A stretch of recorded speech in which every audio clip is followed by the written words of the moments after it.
Hey everybody, thanks for tuning in to Designing Adaptive Fashion for All. We're here with the founder and CEO of Ware, Gina Adams. This is one in a number of ethical business webinars being presented by Good Impacts. We help guide ethical entrepreneurs along their business journey. We provide a whole host of services, everything from project design and implementation, all the way through to helping mission-driven businesses create systemic change within their industry. So please feel free to visit goodimpacts.com for more information about how we can help you on your journey. Quick housekeeping notes. At this point in the COVID saga, I think everybody's pretty used to video conferencing and webinars. Your cameras and microphones are turned off and will be for the duration of Gina and my conversation. So feel free to eat that messy breakfast. But if you do have questions along the way, free to use either the Q&A or the chat function down at the bottom of your Zoom screen. And we'll leave about 10 to 8 minutes at the end of our conversation for questions for Gina. Quick little bit about me, and then we'll get to the much more interesting Gina. I started Good Impacts in 2018 as a vehicle to support ethical businesses as champions for change. I've got a background in a number of areas, communications and journalism, as well as nonprofit fund development and leadership, and supply chain and community development work, specifically within the specialty coffee supply chain. Let's talk about Gina. So Gina is a social entrepreneur with really a tenacity and a devotion to help lift people's spirits. And she combines that with 20 plus years of experience in the apparel industry and civil and social sectors. Gina's worked for really exciting companies that we would all recognize, like the North Face, J. Crew. And she's combined these passions to really create transformative products rather. And a little bit about Wareology and Button to Button. And actually, Gina, I may turn it over to you just to explain a little bit more about the organization and its initial product. Absolutely. Hi, Nick. Hello, everybody. Thank you so much for this opportunity to share our company. Yeah, I went back to get my MBA to look at how I could launch a company that brings social impact and positive benefits to the communities that we serve. And so really, I witnessed the impact of Parkinson on my dad, which inspired me to look at this as a larger problem. Now, when one loses their ability with physical challenges, there is a profound emotional impact on the individual as well as the caregivers. And so I was able to recruit teammates at Wayne State University while I was acquiring my MBA to look at the magnitude of the problem. And as it turns out, there's 50 million Americans that are registered with a disability. And then, of course, we have millions of other baby boomers and individuals that might have dexterity challenges, but they don't necessarily define themselves as disabled. So we focus on dexterity challenges because when I was looking for solutions for my dad, everything in terms of products and aids, devices and stuff looked very medicinal, like it belonged in a rehab store. And as you explained my background in the apparel industry, I know how clothes are an expression of our individuality, right? Of our own personality. It's the first thing people see. And, you know, everybody has that like favorite button-up shirt in their closet that just gives them confidence.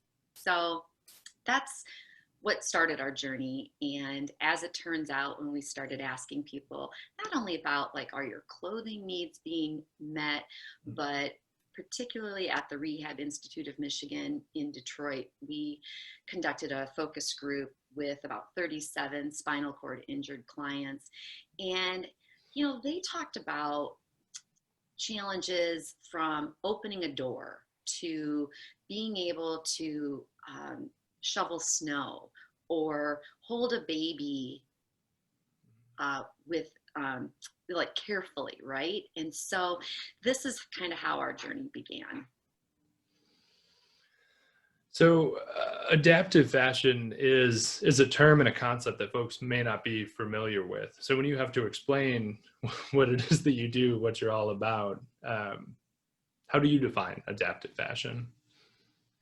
Well, there's a couple of different ways to look at it. As I mentioned, some people don't even consider themselves disabled, but you know, whether it's unscrewing a lid or pinching a clasp to jewelry, these are some pretty common challenges that people face. So adaptive fashion, you know, we're trying, first of all, we really take a human-centered approach. And so that's how we were able to develop our very first product, which is called buttons to button magnetic adapters. I want to make sure I'm answering your question. So adaptive fashion, from my point of view, I don't know what your color preferences are, your pattern preferences, your style. It's so unique. And so we wanted to develop a product that allows you to convert your shirt into a magnetic closure so that you regain levels of independence, restored time, and that empowerment of expressing who you want to be. And so does that answer your question in terms of adaptive fashion? It's pretty interesting because there are companies like Patty and Ricky and that are catering specifically in this kind of fashion space. But then on the flip side, when you look at our distribution channels, we also are selling in medical supply retailers because they're like regained independence, particularly during COVID-19, where people are trying to social distance. There's a shortage of caregivers. Our first product allows people to dress independently. And I did bring a sample that I wanted to show your followers. Yeah, this seems like a great time. Okay, so our first product, we manufactured these right here in Metro Detroit. They're sold in sets of 10. And so the idea is you just, within minutes, it's a no-sew solution that you can just attach one part to your button and the other to the buttonhole. So you can dress in seconds. And it's a no-sew, machine washable solution that really brings some pretty profound impacts on people, as well as caregivers like my mom, who, you know, there's 105 million caregivers that spend anywhere from 14 to 34 hours a week tending for a loved one. And knowing the relationship dichotomy changes from being a wife and a partner and a lover to that of a caregiver takes just such a profound impact on your mind, body, and spirit. I'm just inspired to help. So one of the things that I think is really interesting about the development process as you outlined it, and this important concept in human-centric design of never for me, without me, you worked closely with a number of stakeholders. Can you talk a little bit about that process of, you know, asking what are your pains and how can we address them? Exactly. And so a funny story, when we went to the Rehab Institute of Michigan and, you know, we came out with, you know, over 100 different just concepts and challenges that people were facing. And the industrial design students went, it was a semester class for them. This has been a 3-year journey for me. And they came back with all these different ideas. And because I have a background in sustainability, I saw that closet of clothes that my dad had. And it's like, well, how could he just use his clothes that he's accumulated over a lifetime that express his personality? And so we went back with all of these different proofs of concept to the rehab site, and I demonstrated these buttons, you know, because they're so fun and easy to use. And Todd Hammonds, who lives with quadriplegia, said, man, he's like, I got to get that for my girlfriend. And I was like, your girlfriend? He's like, yeah, I've been dying to undress her. And it just like hit me like, of course, there's, you know, these topics that people maybe not, they don't want to talk about, but, you know, it's those difficult conversations when people are willing to share that lead us to know we're on the right track and we're actually developing product that is helpful. Once we kind of got the green light, like, yeah, this is something that may, you know, it could be a game changer for me, right? We partnered with occupational therapists who see the full gamut of disability.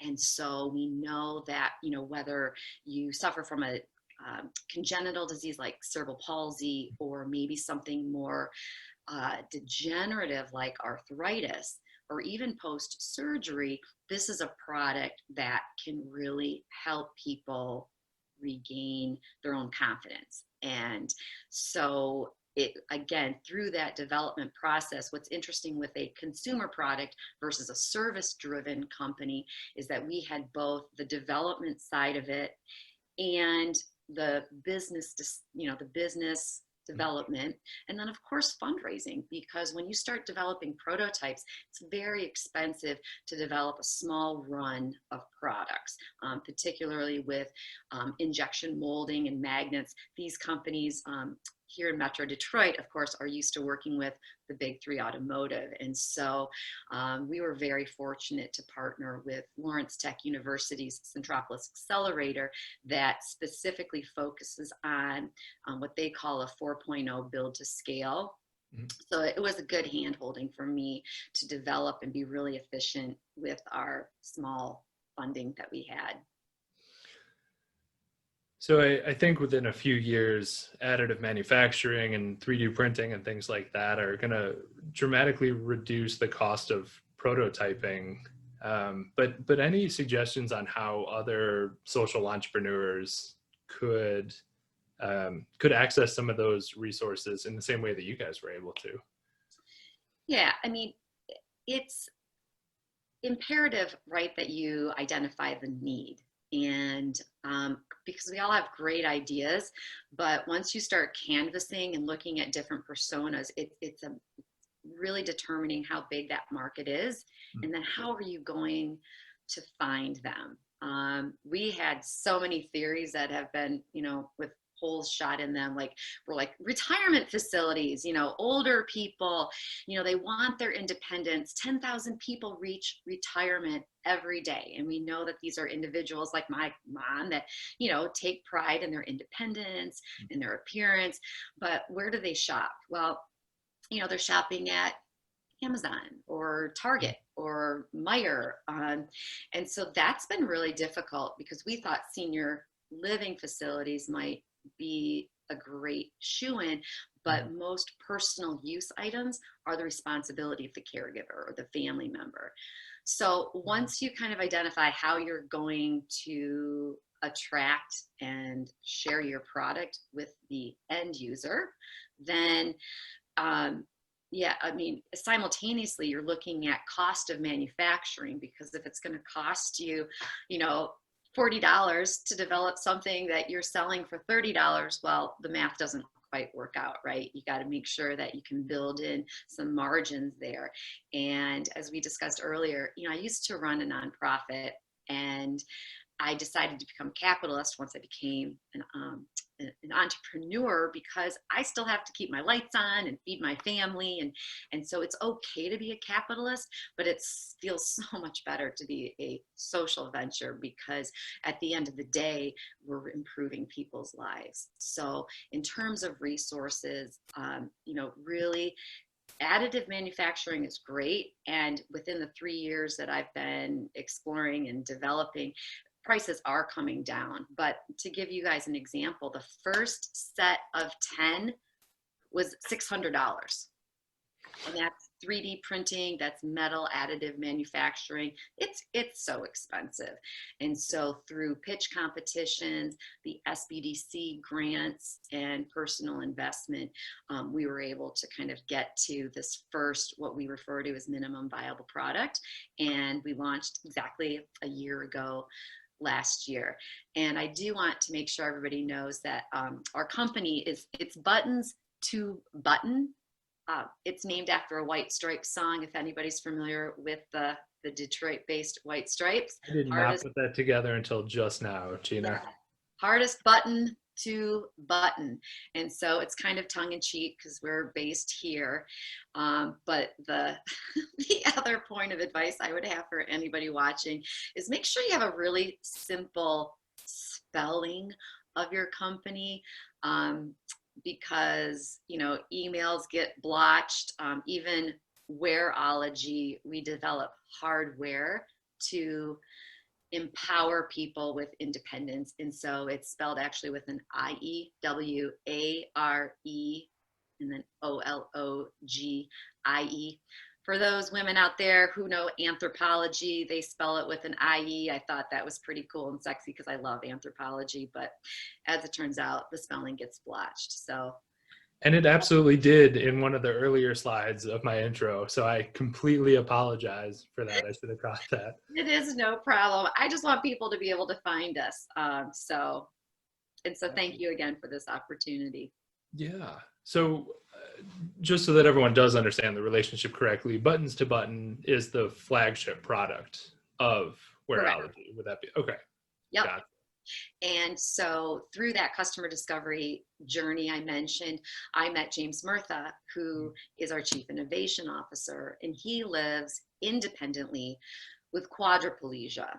And of course, the great thing about an inclusive design process is when you bring people on board that are experiencing these issues daily, it's how you create incredibly functioning product. We want, just like you wear your watch, if you have to wear a wrist guard, it should be beautiful and it's functional. And so we're really excited and proud of that we are committed to a diverse and inclusive team. And it's just imperative in terms of just the design process to make sure that we're developing and offering incredible products. So you talked earlier about having assumptions about what the product should be or how to get it into the hands of folks, and over time you tested and verified and proved or disproved that assumptions. Yeah. I think that's a stage that's really hard for a lot of entrepreneurs, especially when they feel really passionately about the solution they're designing, even more so when they're social entrepreneurs and are faced with some really major challenges. How did you and your team drop those disproved assumptions, rather than just deciding to push ahead, even when stakeholder input was starting to suggest this is not the right way to go? Yeah, well, you have a couple stakeholders, right? You have, investment so that you can actually fund this, and social ventures, as we all know, don't have that hockey stick revenue drive that really attracts investors. And so there's that part of it, just funding this. We have bootstrapped. I could talk about that, for hours in of itself, but the disproving of it, it's hard, because we all take pride in our ideas. And so when people are like, yeah, Gina, the pull force, like, I want this to be stronger because particularly for women, you don't want your girls falling out. So we knew that the magnet had to be strong enough. And so we've constantly tweaked it. And then of course you have the bias, you know, so if I'd ask a friend, maybe they don't want to hurt my feelings. They're like, oh yeah, Gina, the product's great. And so it was, I would say during COVID-19, we were able to really focus on nurturing authentic strategic partners by sending product out to occupational therapists who they have no stake in the game. So they're going to be very upfront and honest with me. And I really appreciated that. When people said they wanted the buttons to be transferable, I was like, no, I want you to buy more buttons. But the fact that you can actually pop off and transfer it from like your summer short sleeve now to your fall flannel, that provides an added value. And for people that are on a fixed income, that's really important, because I understand that $29.99 is, that still might be out of some people's price range, but at the same time, when you're buying a set of earbuds or, you know, a couple cups of coffee, I feel like that's perhaps manageable when you're actually restoring dignity, which is a pretty tall order, but we're up for the challenge for sure. So yeah, those assumptions, you know, some people, you get deflated, you get shot down, but then the next day I wake up and, you know, we get a trademark approved by the USPTO. And so now we are on Amazon and we can have video and testimonials. And yeah, asking people to provide video testimonials of undressing, yeah, that's also pretty tough, but we've, you know, managed to secure some people. So if you go to our Facebook page, for instance, which is @buttons2button, it's the number 2, that you can see now some interviews that we've conducted with some amazing technology that we've been sharing with other people. It's a way for us to kind of grassroots reach other people that have common interests, right? And so if you are getting discouraged, I suggest sitting outside and breathing and really taking advice to heart, but then also feeling free to dismiss it, because some of it, right? Because everybody has an opinion, and it's kind of weeding through people. And that's, like I said, why I've really ingrained myself and made some amazing friendships with people who are going through these personal experiences.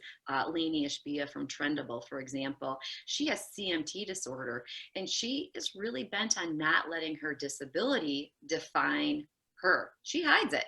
And she's okay with that, because, you know, particularly, you know, if you're in a wheelchair, you are already at a disadvantage, because people, despite how open-minded you are, will make preconceived ideas and judgments. And so that's why, you know, we get amazing feedback. I'm like, yeah, I want to look great. I want clothes that work and function for me. And like I said, Buttons to Buttons is our first of many products, because our eyes have been open to so many amazing ideas, and we're going to persevere. That dovetails, Gina, so nicely with with some of the questions that I'm seeing for Q&A. Folks definitely want to know what's next. What else is Wareology, and what else is your team coming out with? So that's a great question. And so first, we'll expand our product. These fit a traditional button shirt. And so, you know, in Michigan, people wear coats, people need zippers. I mean, it's starting to get cold out. And so we're looking at diversifying into a larger size adapter of sorts. Of course, different colors. Right now, you can buy these in a traditional kind of pearlescent white, but we'd like to diversify into other colors so that, you know, you can embellish your shirt. The opportunity, as I mentioned during COVID, is we have aligned ourselves with some, I should say, partners with like Poco Labs, which is an industrial design team. And listening to the end users, people need to be able to unbutton their pants.